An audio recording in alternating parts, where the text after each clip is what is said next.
Hello and welcome to the Radness Podcast, episode 71 with Kelly King from Goblin Shark Emporium. Hey! What's up, Kelly? Thanks for being here. Thanks for having me. Yeah, dude. So this came up abruptly, very last minute, and I'm stoked to talk to you because I've seen some of the work that people have done for you, and I've seen your shop via internet, and I'm very excited to see where this all started. Oh, well, thank you. It's exciting to talk about for me. It's still like less than a year old, so it's still shiny and new. Okay. Hasn't gotten old yet. I didn't even realize it was that brand new. The shop looks like it's like the vibe. It opened May 1st. So still adding new shit every day. It looks awesome. Yeah, or whatever. The space looks like lived in. It looks very like it's homey. It's warm feeling when I look at the pictures of it. Yeah, So people come in and they say, "Oh, it's very vibey in here." I'm like, "Yeah." For Trying sure, to put it out there. Sure. It's a nice vibe to be in. I like to say it's like an immersive art and shopping experience. So you come in to buy whatever, weird mushroom gifts or vintage clothes or vinyl or art. And then you end up walking through like a half meow wolf type section and like weird Alice in Wonderland type lighting coming from the ceiling. And there's just giant like murals and stuff. So yeah, it's so rad. So that was the most titillizing intro ever. Like, will you introduce yourself and your shop to everybody so they know what you're doing? Hello. I am Kelly King, the owner of Goblin Shark Emporium in Oceanside, California. It's on Coast Highway, 109 South Coast Highway, and it's just a rad shop full of art, mostly local art and artists, vintage, vinyl, very unique gifts, fun clothing and stuff, all sorts of just little weird indie brands that I've just found over the years and was already supporting and buying from on my own. And then, so now I put them in the shop and share them with other people. And they also enjoy the weirdness that I have curated. Weirdness though, as a vibe, like it's such a perfect feeling when you look at the space and when you take a look at like how it's set up and the way that you have everything kind of placed out. It's got a good weird vibe though. You know what I mean? Thank you. Yeah. It's definitely my like, organized chaos. Yes. There's a lot going on. Like every bit is covered with art on the walls and all sorts of weird stuff. Just so much stuff. It's too much to take in for some people, honestly. And, maybe I am going slightly crazy in that atmosphere all the time. But maybe not, maybe it induces a more artistic my first question, I have a couple, because we haven't formally met in person, but your shop, you've curated it to be an artist space, as well as a vintage shop, and like you said, like unique gifts. Were your walls covered in posters and pictures when you were a kid? Was it always chaotic? Always. Yeah. I used to always covered in posters before I got into like prints and paintings and things like that. I used to take all the CD booklets out of the CDs when I was a kid and use them as like a border at the top of the wall. Yeah, same. Yeah. So, and then definitely lots of like shit pulled out of magazines and just weird stuff. And that just carried over into adulthood. So what, next question. What sparked you taking on this endeavor in May of last year, as not doing it before? I'm an artist for one, and I'd been working art jobs for years and doing all sorts of like artist markets and street fairs and things like that. So I had already built up like this community of artist friends and makers and things like that. And then I'd end up getting laid off like 3 times in a row because the art jobs are always the ones that like get the axe first, Mm-hmm. So going from one to the next. And then after the last one, it happened right before Christmas 2021. And I'd already, my partner and I had already booked a stay in Idlewild before I'd gotten laid off. So we went up there with like honestly a bunch of booze, a bunch of weed, a bunch of mushrooms, and was like, let's just chill the fuck out. We booked this place called Wild ID. Yeah. Nicholas Danger did the mural on the outside. Yep. Shout out Nick. And shout out Nick. Have you been there? Yeah, I've been up there a couple times. I live actually in the desert in the Coachella Valley, so it's only about 45 minutes from my house. Yeah, we it was just like amazing introduction. We just wanted to go see some snow for winter and didn't want to do like Big Bear, so we went to Idlewild, and it's just perfect. It's so like this weird little artsy community. Their mayor is a dog. Yes, dude, it's the best. So. I've been up there a handful of times, there. And we stayed there, and there's like all these really cool little shops, like vintage and weird like art stores and gift stores, and they had like this brand called Woke Face in a lot of them, and these other brands that I loved or artists like Gentle Thrills and stuff like that. And these are all people that I have in my shop now. Makes me very happy. Awesome. And I discovered Nicholas Danger through there, and he's a San Diego artist as well. So I had him do the mural for my shop. That mural is insane. That mural is so fucking cool. It's rad. I'm wearing one of the shirts based on it. This is the Bigfoot section of it. That's a Danger mural or Danger design. But anyway, so I had this like epiphany when I was there, and it might have been the atmosphere. It might have been the mushrooms, the drugs. Yeah. But I was like, you know what I want to do? I'm going to take everything I have like learned over the years, and I'm going to put it all in one space, and like everyone and everything I've accumulated, and just put it all into one thing and open a store and have it be like a more community artist based type thing. And then it sort of like spiraled really fast. I got offered to do in January of last year a solo show, my first solo show, and that was amazing. And that I got to like use this place called Backfence Society in Vista as like my studio for the whole month. They did like an artist residency. So since I wasn't working every day, I'd go there and be working on this project, this show. And it was like art therapy. It was amazing, and just made me even more gung-ho about it. And after that was over, because it was the whole month, then I found a spot. It just like came up, this place, like one day after it was listed, and it was perfect. It was the perfect spot. So I jumped on it and just sort of put all of my eggs in one basket. Dude, as an artist, were you working at like a normal job, or were you doing full-time art? Crazy art jobs. So I originally went to school for special effects makeup. So I was in LA, and then I was offered a job down here at Real Doll, if you've ever heard of that. The world's finest love doll. That's the adult dolls that people buy for companionship. So they're made of silicone, fully articulated, skeletons inside, featured on HBO's Real Sex like a million years ago. Yeah. No, that's my first introduction to it, was like being a little kid and being like, oh, this is crazy. That's crazy, right? Yeah, that's what we all thought. And then I ended up working there. I was a mold maker for like a year there, and a year was about all I could take until I was like, I gotta get the fuck out of here. Right. And just because like you get a lot of weird requests, and you have to look at a lot of just awful things that, I don't know. I don't want to get too much into that, but there's some real specific. I'm sure half the listeners would hear a whole episode on just you working just that there. Part of it, yeah. Yeah, that's wild. But art is in every field. It doesn't matter what industry. That's true. But I left there and I started working at the offsite model shop for Legoland. So we built like giant sculptures out of Legos. Nice. For like all the new parks opening up all over the world and stuff like that. So I was there for like 3 years. That was very fun. Still have a bunch of friends from there, but you're just like sculpting in a new medium, a different medium. Cause I'm a painter and a sculptor. And then, so I was there, and then they shut our shop down and we all got laid off.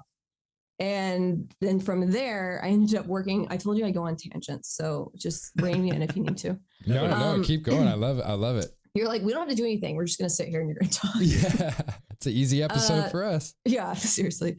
But from there, I ended up working for the company that did all the like non-Lego theming elements for the park. So all the giant fiberglass displays. So then I was doing like giant props at this one place for a couple of years, like props for Comic-Con and like BlizzCon and all the big like gaming conventions. So making a 2-story white buffalo was like the first thing I did there for South by Southwest for American Gods.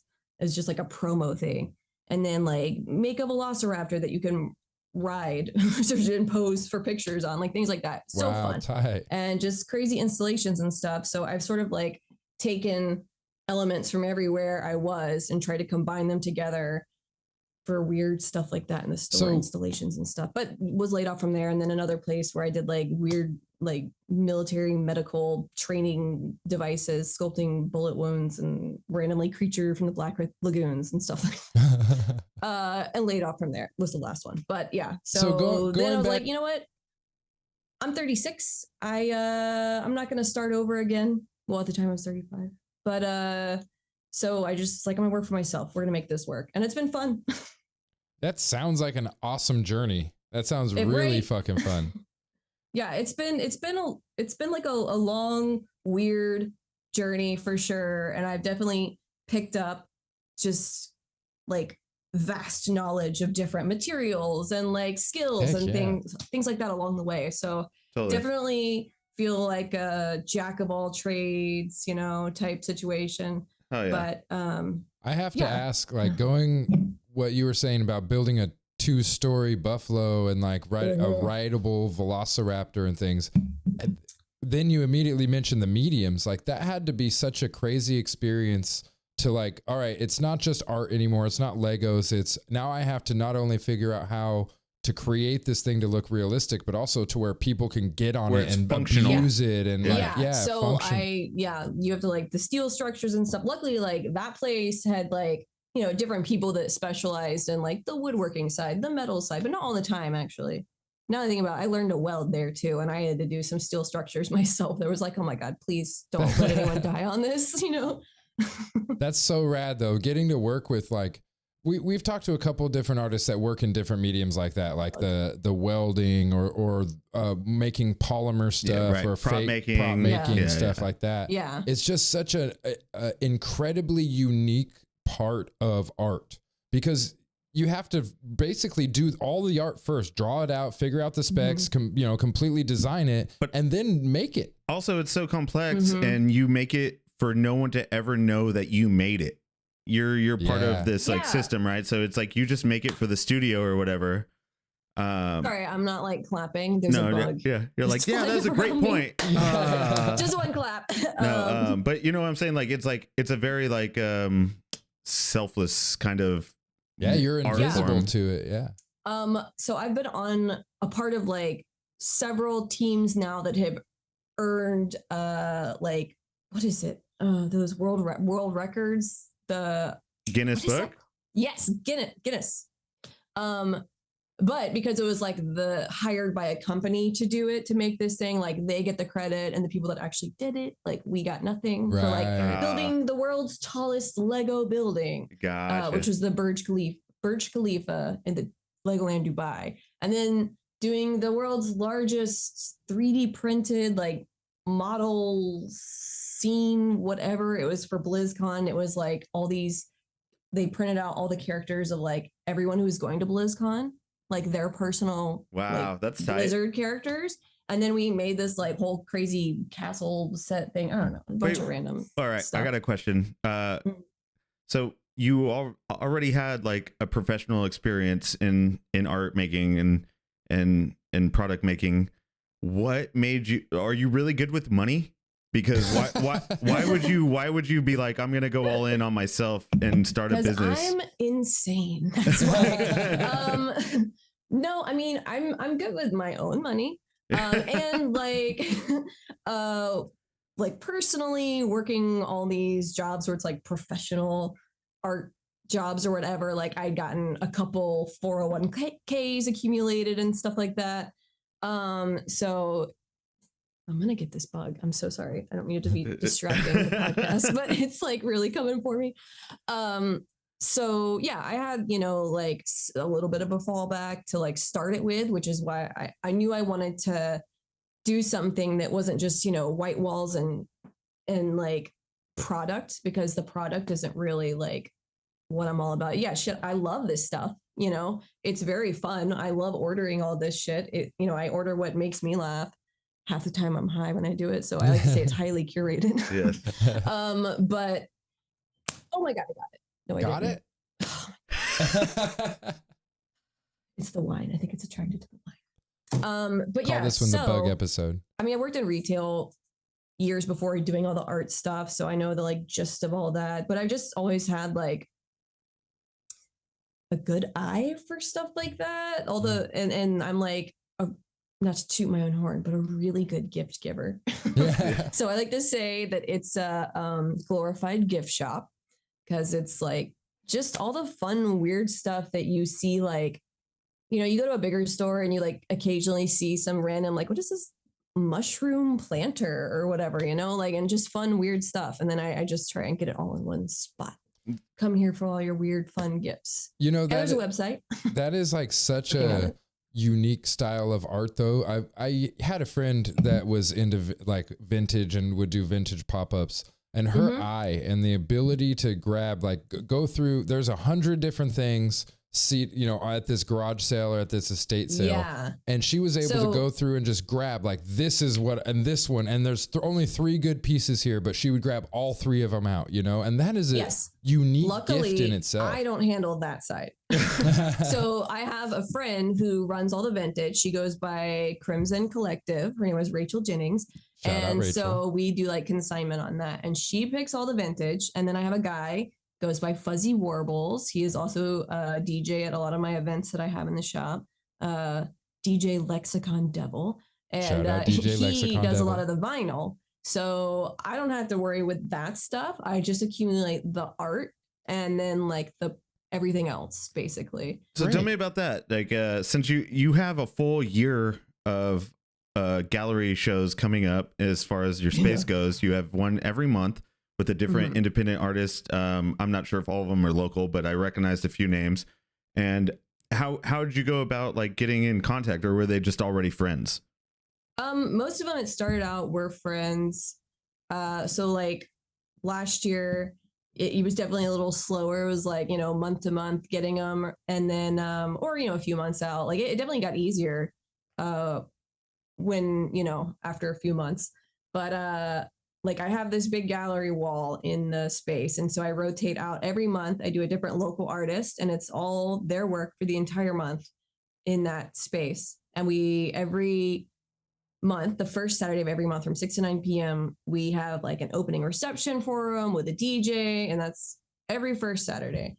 That's really cool. So we have like a good fun time for that. But yeah, a lot of them started out as friends because I was doing all these like artist markets and things like that. So same way I got like most of the product in the beginning in my store was like people I've been working with for years, and or artists that I just liked their stuff and reached out, or other artists, then like put them in touch with me. Yeah. And now like this year it's already fully booked, which is crazy. Yeah. But that's like kind of like how we got hooked up here. Like Igato was like, hey, this is a fun, cool thing. You should do it. And then just like texted us in a chain. Yeah, no, that was super, that super was easy. tight. Shout out I mean, Gato. luckily the art community, and it's all local artists to like San Diego County in the gallery. Right. And yeah, so it's like it's a pretty tight knit community. Yeah. I mean, I recognized, you got this Danny, This Girl Hugs Trees in December. You got Rory, Strange Bouquets in like summer, I want to say. Yeah, he's in May. He was my first artist. Nice. And so we're gonna do like a 1-year anniversary. So he'll be back in May, and he'll be DJing that as well. Oh yeah.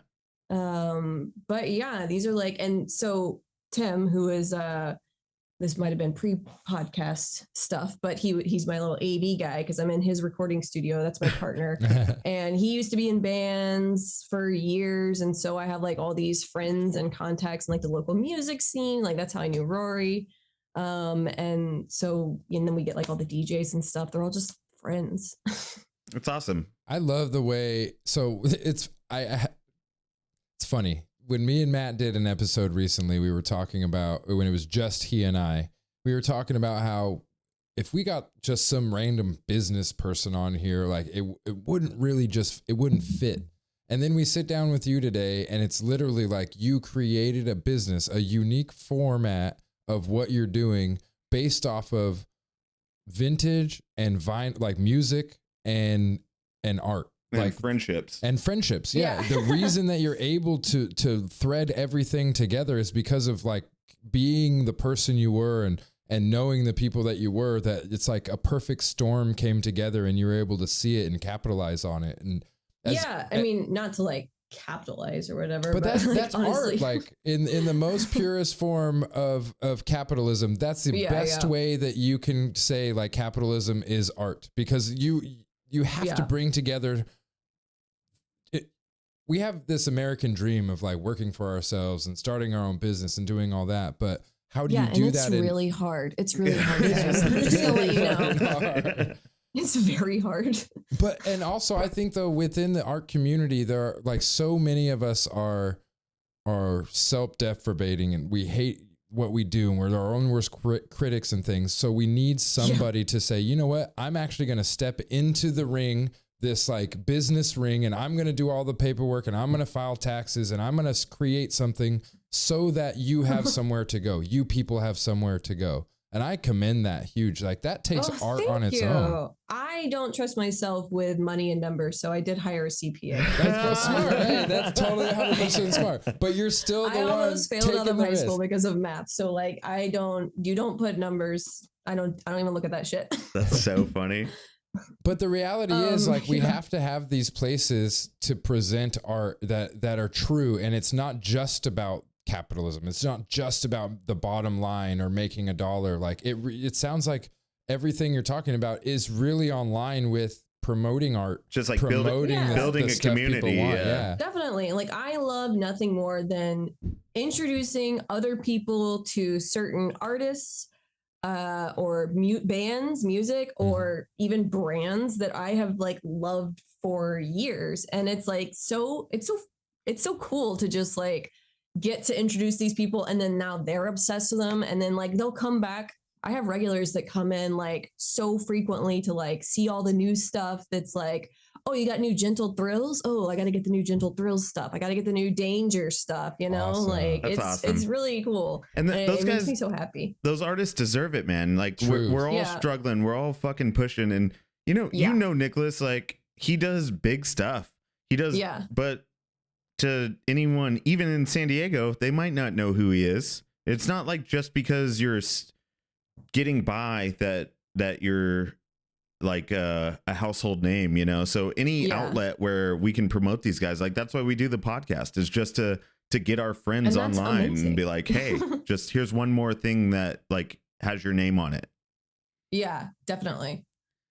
And it's crazy. Like to start a whole thing, you know, just a whole big store. And like now we do events, we do this, we do that, all this shit. And yeah, you guys do a lot of stuff. It's very overwhelming. I'm sorry? You guys do a lot of stuff. Like just looking at your calendar, you have something going on nonstop. I'm very tired. I'm a very tired person. Like my friends always come in, or the other artists are like, you do a lot. I know you're a very busy person. You know, I'm like, oh my God. Like today is Tuesdays and Wednesdays are the only days the store is closed so that I can have a weekend.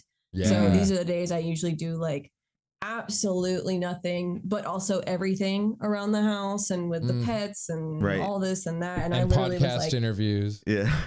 Oh, I'm sorry. Oh yes, that. And I like me and Tim just ran in from Costco and was like, set up these mics. Oh my God. Like trying to scramble to get all this working. But yeah, I just went on a tangent about how I'm right there with you. Like today I called Jim and I was like, hey, I know I said that I was going to be there by 2, but I think it's going to be 2:30 because I'm watering all the plants in the backyard. Yeah. Well, like, good for you. As soon as I opened my store, all my plants died. It's just I forget to water them. I don't have time. You just got to bring them into the store. I come home and it's dark out, so no watering is going to get done. So you're basically at the store every day then. You're in with it. Yeah. You're running it. You're I would there. love to, have an employee, but as it were, that's not going to happen just yet. Nah, that keeps drive alive within you too. When you're taking care of your baby, there's nothing better than that.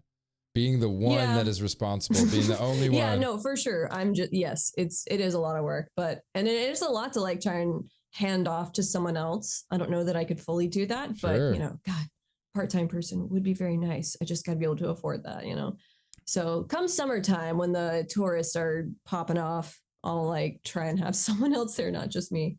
Yeah, I don't even trust myself. You know what I mean? I can't imagine trusting someone else. I'm like, hey, here's everything. I mean, it's definitely like changed from when I first opened it. Like, because now we do have more of a following, and so we do have more people. But when I first opened, and it was like the grand opening was this huge thing, and then after that, it was like, just this store no one had heard of yet. Because I got the keys for it on March 29th, which is my birthday. Somehow that worked out. And I was like, this is the best birthday present ever. And then I spent all April getting it ready and then opened May 1st. So I did all that shit in a month and was just like so tired. I didn't really do a whole lot of, proper advertising, things like that. So, I mean, it was definitely a little slow at first. And I used to like eat edibles in the shop and be totally fine. Now, like, I can't do that with the public. Yeah. the people that come in now and the shit that I have to like handle. But wait. So you're a leap year baby? Did you say March 29th? That's not a leap year. No, what's the leap year? February 29th. February 29th. I'm a little slow. I'm sorry. That's okay. I am as well. I have to imagine that getting the keys to your shop on your birthday felt so just like serendipitous and synchronistic. Yes. Like my friends like came with me that night, and we went there and it was completely empty, and we just had like a little party in there, just a handful of us in this like dark store with a dark, just empty space. That is so awesome though. So awesome. Hell yeah. Back in the day, Matt and our buddy Jeff opened up a spot downtown San Diego called Scene Green, and they were doing like graphic design and stuff. Oh, that's They had cool. like a storefront, and the same thing. We used to go there all the time and just like rage in the back. And, yeah. I mean, I do have a mini fridge that's usually heavily stocked. I'll I'm never the forget. owner. I can do what I want. God damn it. You have to. Never forget the time I visit San Diego, and there's like a handful of us. We all meet up because there's a couple from out of town, and everyone locally meets up, and we're all in the back, and we're drinking beers and listening to music loud as fuck and smoking weed. And all of a sudden you hear the little chime from the front door, and it's like, holy shit, we have our first customer in months. Like, everyone quiet down, shut up. We got to go be professional. And Matt and our buddy Jeff, we like go out there and try and be all sober and act polite and I remember us all sitting in the back just giggling like, oh, listen to them. They're actually trying right now. Listen. Hey, we knew what we were doing. We just didn't know how to market ourselves. That's a huge thing. How do you, so let me ask you this. How do you do marketing? And is it just like word of mouth? Is it the homies? Do you do anything extra on top of that? It's all of the above. Like, surprisingly, the word of mouth has been great. Nice. Awesome. I during the opening, we had a guy from the San Diego Reader come, and he did an article. And then during Pride Month last year, I was actually on the news because they're featuring like LGBTQ plus owned businesses, and I am a bi lady, even though I have Tim. But yeah, so I was on the news, and that was great. That helped. But mostly, I mean, I'm like right off this big strip. I'm on Coast Highway, and then I'm like a block from Mission, where all the like touristy shit is. So we do get like, cool, some nice walk-ins. Yeah. But it's really like growing in the community, I feel like. And I'm pretty good, I think, with social media. I haven't like paid for ads other than like stuff in the little local like flyery things that go into like hotels and shit like that. Right, Actually, I got duped into but that. that's cool. I mean, honestly, we underestimate the amount of people that come into hotels and pick up those flyers. I think like that's true. It's pretty dirt cheap, and it's a way to get it out there, you know? Yeah. Well, I don't know how much you paid, but it was like the first person that like came in and offered, like, because people just like, you open your doors and people come in and start like, would you like to buy this from me? Would you like to do this? You know, and like after a while, you just got to say, yeah. Everyone has the solution to all of your problems. They're like, hey, let me tell you how you can do your business better. And it's like, all right, go fuck yourself. Yeah, literally. Like I'm getting aggressive advertising like constantly, and my inbox is always full and all this horseshit. And then like I was laughing because I opened up a fortune cookie today, and it was like something about financial goals, blah blah blah, and I flipped over on the back, and the back had a barcode and was for like a credit card, a credit company on a fortune cookie. I was like, get this advertising out of here. Is nothing sacred? No, not even your fortune. No. Not Dude, your that's future so and funny. fortune is no longer sacred. Can't we just have random fortunes like we used to? What the hell? Yeah, seriously. So you just mentioned the LGBTQ community, which you're a part of, and you have the show coming up in February called Valentine's Gay. Great name, by the way. Well, it's not a show. It's just a fun little event because we're in North County and all the gay bars are in San Diego proper. Mm-hmm. So I have a lot of customers that are LGBTQ plus, and they complain that like, there's no gay bars in North County. There's not really any places for us to hang. And I'm like, this shining little bright safe spot, so they all bring their friends and that's fun. But I'm a store, so like I'm gonna try and do what I can other than our events. There's not like, we're not a nightclub or anything, so I decided we'll do a little mixer event for Valentine's Day called Valentine's Gay. That's very funny. I liked it. Great plan. Yeah, so we're gonna have that this Saturday the 11th, 6 to 9 p.m. Gonna have a DJ, queer DJ, and I had Nicholas Danger design some shirts for it that I really love. Awesome. It's like two goblin sharks like making a heart with their tails and kissing with their big weird mouths. Weird mouths, yeah. Yeah, I don't know if you've seen the goblin shark. Yeah, no, I have actually. For anyone that doesn't know what a goblin shark is, Google that. Yeah. But why is that the name also? I've always been obsessed with sharks my whole life. Just a weird kid into weird things, and the goblin shark is like the weirdest. Yeah, it really is. It's bizarre. Its mouth shoots out of its jaw, like its jaw shoots out to eat. It's crazy. It's nuts. It's like got an alien mouth, how the second mouth comes out. Like that might have been the basis of Alien. I think probably James Cameron was like, about the goblin shark thing? Or Stanley. I don't know. Who did? Also, it's pink because it's so deep sea. It's like so fucking weird. But I just felt like that encompassed the weirdness of the store, and also like it's such a catching name. It catches you just like that damn mouth shoots out. Yeah. And I actually, because of it, have like a nice little like customer base of shark experts, marine biologists, people that work in aquariums and stuff. It's so cool. So like I get lots of shark stuff in for them and they all like eat it up. Yeah, well, that's awesome. Being coastal, that kind of lends itself to that too. It's like all those guys, are at Scripps Research or whatever. Expert on goblin sharks who was like on Shark Week for Discovery came in and like bought up all the goblin shark stuff. So that's cool. That's way cool.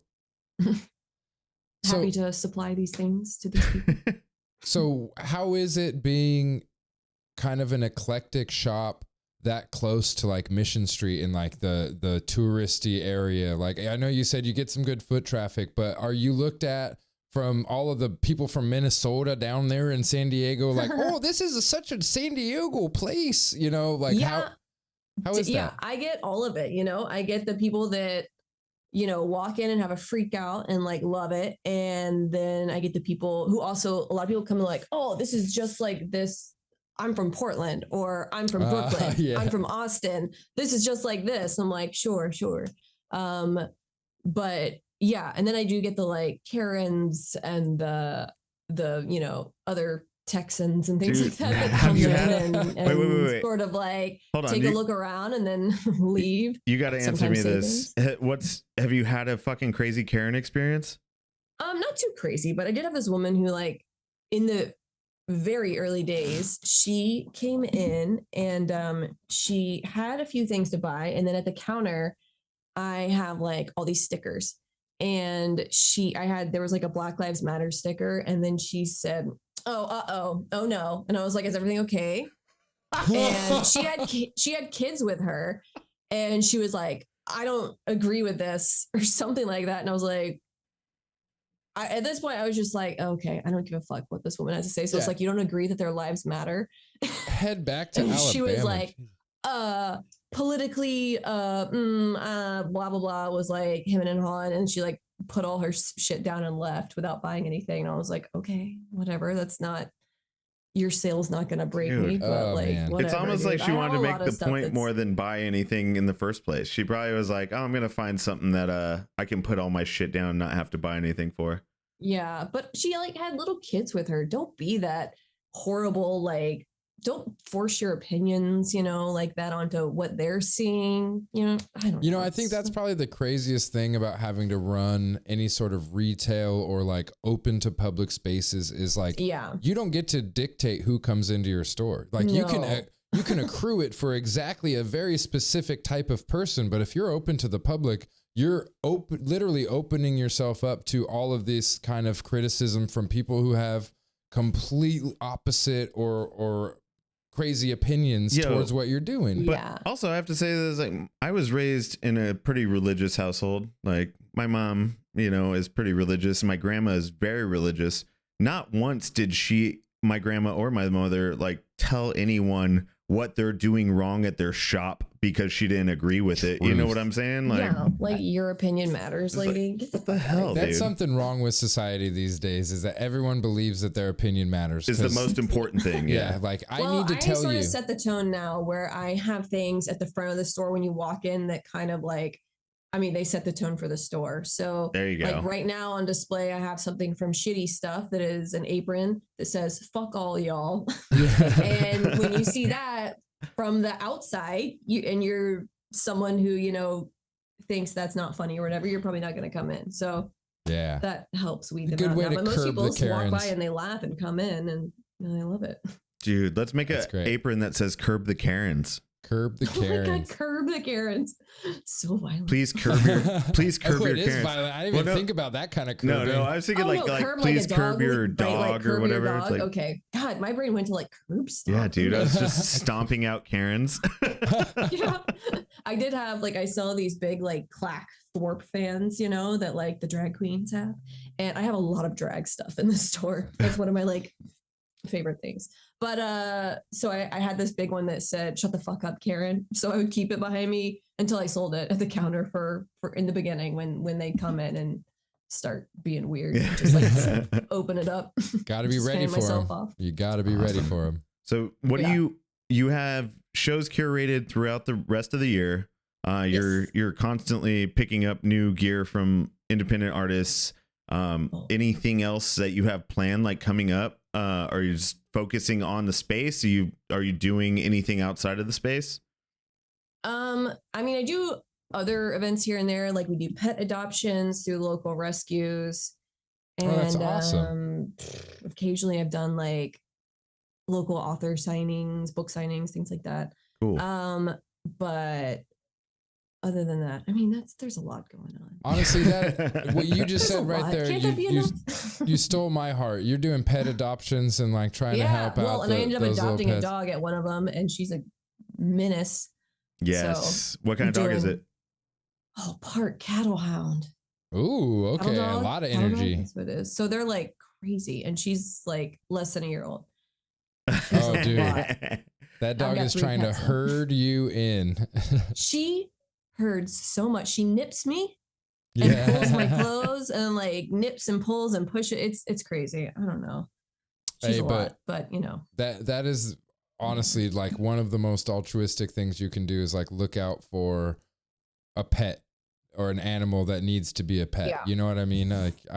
I'm not. Well, my friend runs an adoption, so an animal rescue. So I'm like, let me help you out. It. Yeah, that's perfect. And the fact that you can help out those poor little animals that need a home, that's good. And you're also adding so much to those people's lives that adopt a pet too.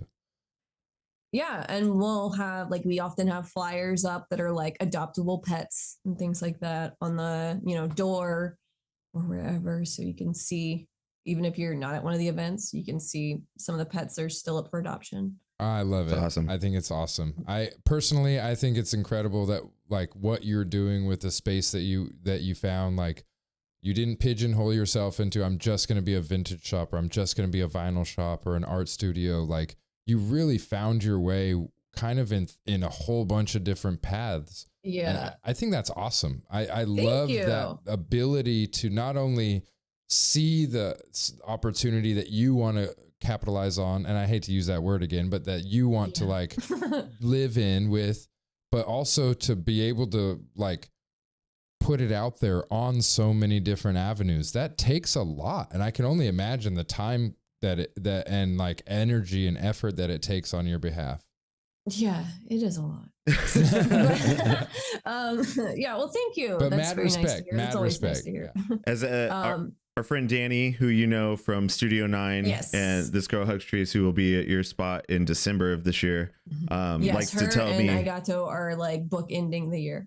she always tells me, take 3 deep breaths. Right. Just breathe with me. I always try to do that too before I do anything, like this, or speaking at the Chamber of Commerce or whatever, which I did the other day. That was weird. When you said you watched her and Gato's episode when they were on here before we started, and it threw me and Matt off so hardcore, but I think it made the episode so good. She was like, can we all please come together in a circle and take some cleansing breaths and calm our energy and clear ourselves. And then nice. We sat Why don't you offer that beforehand to everyone? We really should, honestly, because that episode was amazing. It was just so level, baseline level, no highs, no lows. It was just perfect the way that it went through. Also, I didn't know how manic you were, so we could have fucking breathed before this. If I would have known you were on our level of manic. I think I do have undiagnosed ADHD, but it just makes me, I like to jump genres a lot with my own work. So I'm doing paintings now, and I can't do that anymore. Now I'm making jewelry. No, I'm done with that. Now I'm doing, what am I doing right now? Assemblage sculptures is what I'm working on now. Dude, I'm interested to see your work. Me too. I only know you through them with the shop, and curious. Actually, it's funny. I have a piece right here only because this is Tim's studio, and I gave this to him for Christmas from my solo work a year ago now. My show, I life casted people's hands and my friends' hands, and then I sculpted on them, painted, turned it into something else that represents them and who they are and what they're into. So I do have one of Tim's hands right here because I gave it to him for Christmas. So it's sitting next to his desk or on his desk. But this is, if you can see that, his hand so cool is all cratery. So I wanted to make it like a moon. And I made him, he is a Lego model builder. So I made him do a Lego rocket going into the hand. Into the moon. I love it. I fucking love it. Thanks. I call it the man in the moon. Originally, he was holding a drumstick, but when I went to cast it in an old resin, it got all weird and cratery. So I made the best of it. What'd you do? You did a silicone mold and then cast it in resin? Actually, I was life casting them, so I was just doing an alginate and then pouring stone in there. But a few of them, I had some old resin, so I dumped that in there. But because it was the moisture from the alginate and all that shit, it got all bubbly. But it still came out cool. Yeah, it looks rad. I think it looks really cool. Thank you. Yeah, so I had a whole show of just these crazy hands. Just hands? Yeah, so I had just crazy ones. I don't know. It was called Gesticulate. But yeah, and there's word. You can see that on my personal Instagram is Bat Country Art, and the shop's Instagram is just Goblin Shark Emporium.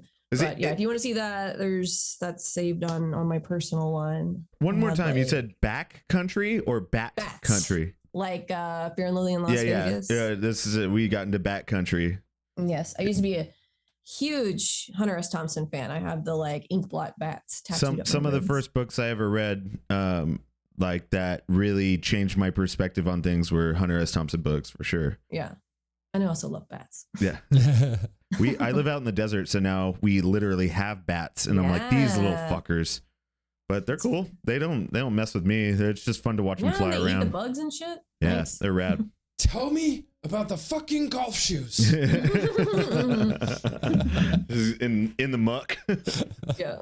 In the lizard lounge. Yeah. Yeah, I had like when I was younger and like freaking, I don't know, probably past high school, not sure. But like the posters on my wall were like bands and Ralph Steadman artwork. He did his artwork for Hunter S. Thompson. Yeah. Or did the artwork. Who's still producing amazing artwork. I don't know how old he is now. He's an old man now. I don't think he's passed away yet, but he's fucking old. And he's still just producing rad shit. Yeah. He's still going to town, man. He's still going crazy. Yeah. It's really he never stopped. I mean, the inkblot style is like it's iconic. You don't need a steady hand for that. Yeah. No, it's so often imitated, never replicated kind of thing, you know? Yeah. I mean, and when he's like a pioneer in it. When he started doing that, he was seen as like a crazy person. Like if you listen to even by Hunter S. Thompson, like he did the story, what is it? Like shit. Something and depravity at the Kentucky Derby. Yes. I don't remember what, but it was like the first time they met, and they had were partnered together to like do an article, and he's going to do the illustrations. Mm-hmm. And he was like, they were sitting at a table at dinner, you know, obviously like drinking and stuff. And Ralph Steadman is like drawing all these Southern people around them, and they look just grotesque. And Hunter S. Thompson can see them, the people and the illustrations, and it's like, what the fuck? He's like, man, you gotta calm down. And that's coming from Thompson. You know, like you're gonna get us kicked out. One of the craziest motherfuckers to ever live, dude. That guy's a legend, obviously. Maybe this story is wasted on people that don't care about psychedelics, but as someone that does, you know, I feel like a lot of people are into it again. Go ahead. I was just gonna say, so we're getting close to the end of this. Tell us more about where everyone can check out the shop, where they can check you out online, and what you have going on coming up. All right, we are Goblin Shark Emporium on Instagram. There's a Facebook, I think.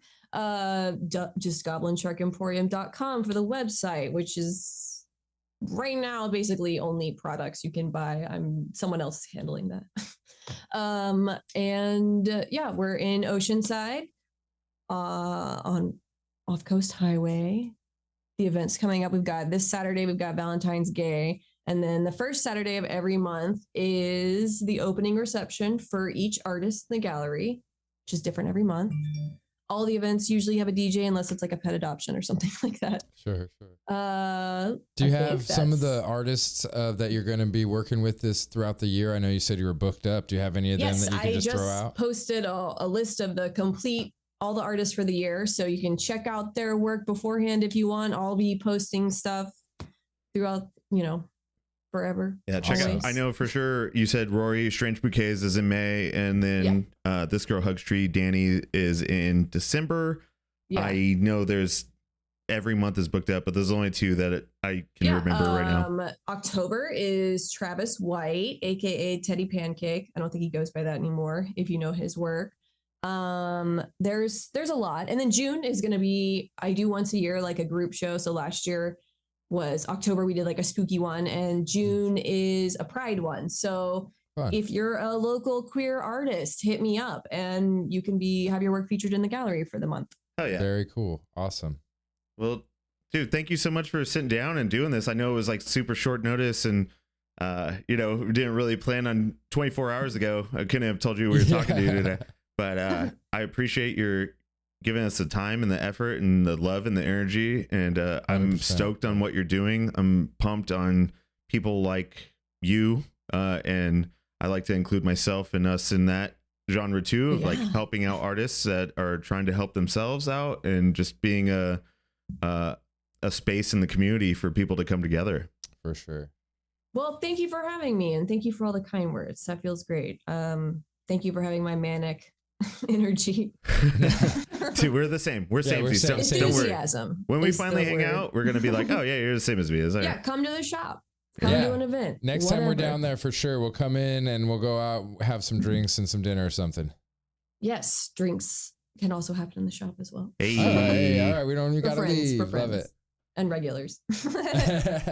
Oh yeah. Well, awesome. Well, Kelly, thank you so much again for being here. It's great meeting you for the first time for me, and I can't wait till we get to speak again.